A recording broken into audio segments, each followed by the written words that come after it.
A weak opposition is bad news in a democracy. We all know that. We live in times when the world is dangerously divided and recession hit.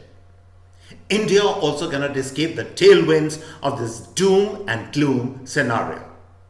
Logic dictates it would be the ideal time for the opposition to make a comeback and change the order of things.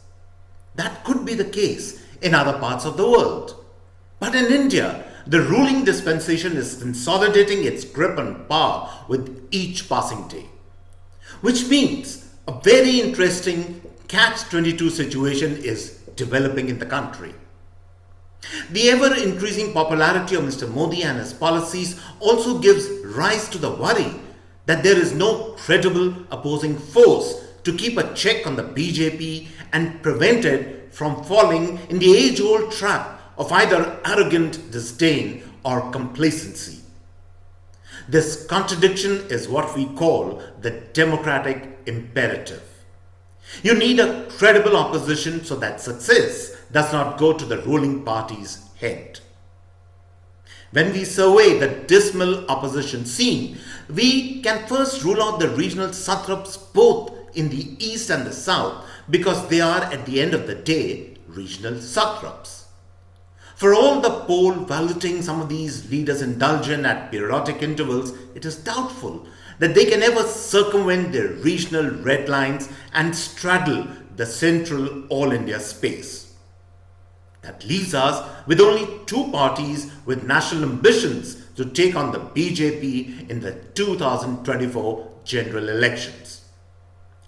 The Aam Aadmi Party's bark currently, or as some would say, is worse than its bite. However, it has a potential in the sense that it is rapidly devouring the space and constituencies vacated by the Congress. Now that could be either because of ineffective leadership in the Congress or simply the party does not have the will or the energy to consolidate its voter base. The Congress has been reduced to the party forever waiting in the wings without having the confidence to ever go center stage and capture the show.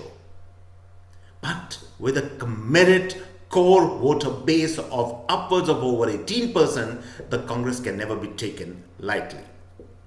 So the big question is, which party, or rather which leader in either party is best suited to take the fight to the BJP camp and make the 2024 elections a notable thriller?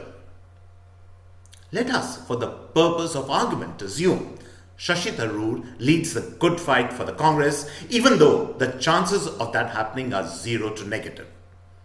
And at the other end, ambition's favorite child, Arvind Kejriwal, spearheads the charge against the BJP flotilla. Who would you prefer? Well, really, that is your choice. My choice would be Dr. Shashi Tharoor as the opposition candidate to take on Mr. Modi. And let me give you the reasons for my pick. But before I do that, a very warm welcome to all viewers of the CAA show. CAA, as all of you know, is Conversations and Analysis, and my name is Juggi Bhasin. To watch a show, press the big red subscriber button on your screen, and subscription is of course completely free. Now, let me state my reasons for not choosing Arvind Kejriwal vis-a-vis Shashi Tharoor to go head-to-head against Mr. Modi. The biggest reason for that is that Kejriwal has betrayed all he ever stood for and all those who stood by him. He has this almost inhuman lust to seize power at any cost. And to do that, he can assume any role, don any attire, stoop to any level. Look at the many faces or masks the man has worn in his checkered career. He started out as the intense, muffler-wearing, ideologically upright crusader who slept winter nights on the street and refused to yield an inch. He slowly transformed in the skull cap wearing minority appeaser who knew perfectly well how to use caste and religious divisions for electoral benefit. In his current avatar, he is a devout Hindu, visiting temples desperately seeking the BJP's Hindu vote base. And not to forget, his all-weather role of a responsibility shirker and a victim blamer, which he plays with aplomb in all seasons. And finally, not to be ignored, his latest role as a man suffering grandiose delusions, a man who says he has been sent by the gods to destroy the progeny of cunts. It is hard to think of this man, an IITian, who at one time had rolled out a dream carpet for an aspiring India to create a new ethical India. That dream crashed a long time back. And perhaps it would be worthwhile for someone to go up to the man and remind him that he was elected in the first place to govern Delhi diligently and ethically and exclusively. But instead of doing that, the man goes scampering all over the country in this pursuit of unbridled power. Instead of focusing on Delhi, the man rules it by proxy through advertising hundreds of crores of budget of taxpayers' money. For all these reasons and many more, Arvind Kejriwal is not my choice of an opposition candidate to take a battle with the BJP. Shashi Tharoor fits the bill though. And it is not because of what many think Shashi Tharoor stands for. Yes, Tharoor is erudite, a prolific writer, eminent speaker and all that. But honestly, all that is of little consequence at the ballot box in India.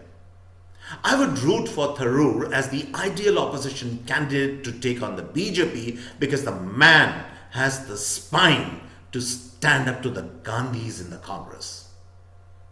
Despite his denials on this issue, he has conveyed in his own way to all and sundry that he stands for change and decentralization and whittling down of the high command culture. It takes guts to stand up for these values and ideologies, especially in a dynastic, family-driven, private limited party like the Congress.